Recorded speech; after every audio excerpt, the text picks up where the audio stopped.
BFM Business, BFM Crypto, la chronique. Avec décidément un marché des cryptos qui est de plus en plus au diapason des marchés traditionnels. Donc du coup, hier, on a temporisé. Oui, ça se calme un tout petit peu à court terme, mais le Bitcoin était en train d'attaquer les 17 500 $. L'Ether s'est bien stabilisé au-dessus de 1300 et l'XRP a bien accroché les 35 cents.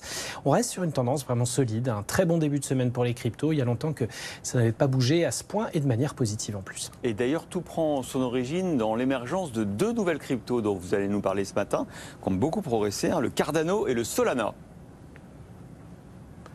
Oui, ça fait un moment qu'elles existent, mais là, elles sont en train d'arriver au premier plan, véritablement.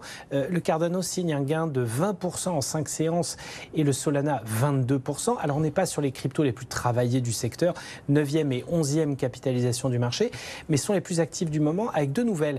Déjà, Solana, qui est très entouré par des arbitrages techniques positifs, le lancement d'une nouvelle crypto, le Bonk, alors encore un truc avec une tête de chien dessus, a été marqué par des mises à disposition gratuites de jetons pour pas mal d'utilisateurs, on appelle ça un airdrop. Le truc a pris 3000% d'un coup et tout ça, ça se passe sur la blockchain Solana. Donc un net regain d'intérêt pour la crypto maison originelle, alors qu'elle avait souffert du premier effondrement de la plateforme FTX, Sam Bankman-Fried ayant été un des principaux partenaires.